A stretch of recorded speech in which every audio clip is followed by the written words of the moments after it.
God created mankind and divided humanity into two sexes. We talked about that, male and female. Genesis 1:27. The woman was intended to be equal and a complement to the man, Genesis chapter 2, verse 18. Marriage is a relational, hear me, a relational union of one male and one female joined as what? Husband and wife.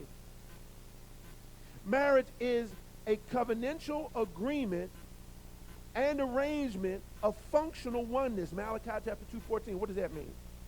See, American marriages have become contractual versus covenantal. You understand? Because we live in an era of prenup, we now are worried. Now watch this. Delayed marriage means you're going to accomplish more, but you're going to have a greater insecurity about who comes in your life. Because the question always going to come, and I hear rappers do it all the time. 50 Cent had this song, he said, if I wasn't a rapper, would you still love me? If I wasn't a rapper, would you still be my girl? If I wasn't a rapper, would you still be my chick? You see what I'm saying? So the more I have, the harder it is for me to trust people. Marriage is about trust. And if you don't trust a person, don't marry a person. They're waiting for me to think I'm going to wait for them to agree with them. I don't have to wait for no agreement because that's what the Bible says. You understand what I'm saying? They trying to, so I know what it is. You want to go into marriage because you see Jay-Z and Beyonce got a prenup and everybody got a prenup. So now we want prenup. Why are you getting married then? Because ultimately, what it says is you don't trust this person. Marriage is covenant versus contract. So help us, Pastor. What does that mean? Okay, well, let me go on my notes. I may not get past this point, but let me help you. Let me show you something, what this says about covenant. Okay, watch this. With a contract, this is the difference. With a contract, if one agreeing party does something in violation of the contract, then it is considered broken. The whole contract becomes null and void. Basically, the signers of the contract agree to hold up their ends as long as the other signatures hold up to theirs too. With a covenant, both parties agree to hold up their end regardless of whether the other party keeps their part of the agreement. A violation of the covenant by one party does not matter as far as the other party's responsibility to continue to do what they agreed to do.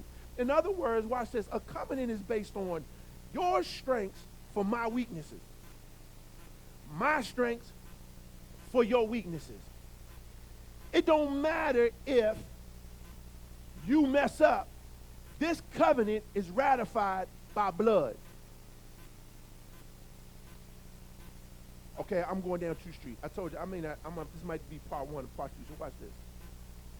Here's why the Bible always speaks of virginity and the token of virginity. After the wedding, for us, the wedding is the ceremony, signing the license. For the Bible, once a man and a woman sat down and talked about roles, because I choose you, but before I choose you, I got to sit down with you and we got to talk about roles, responsibilities. This ain't a prenup. This is an understanding of who going to do what and who going to do who. Hello? So once we come to that, remember the Bible says that Joseph was betrothed to Mary.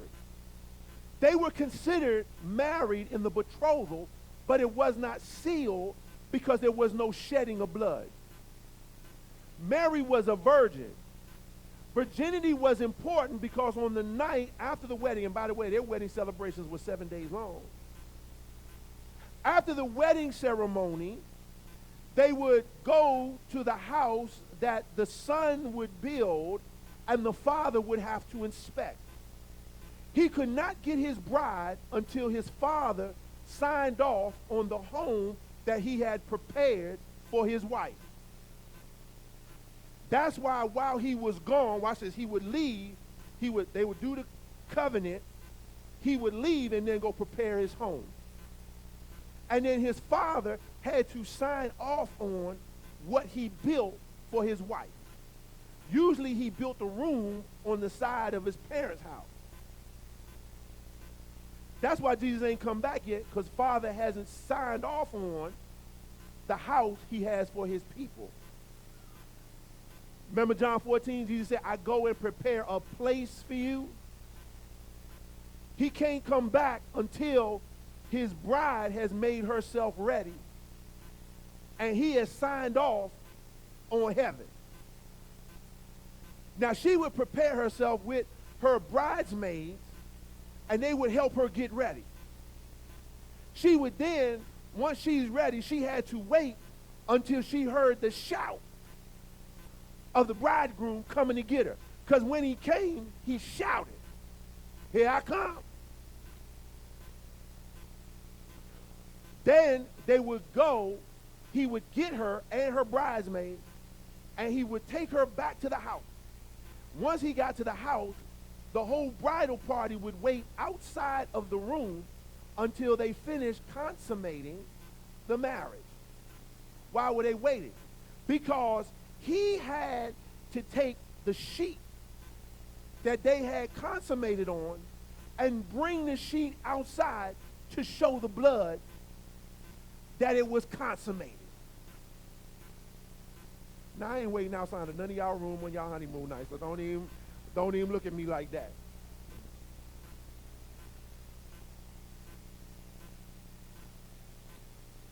I ain't waiting on nobody. First lady be like, what in the world are you doing?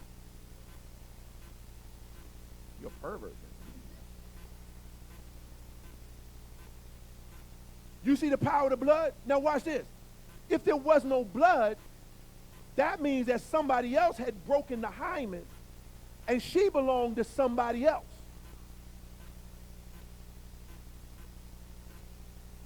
A hymen on a woman is the gatekeeper until the right one comes.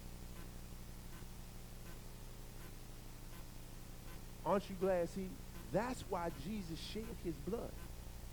Because he knew the sins of the people coming up after him. So no matter what state you're in, you still covered in the blood. And when you get two born-again believers covered in the blood, the sheet is still white.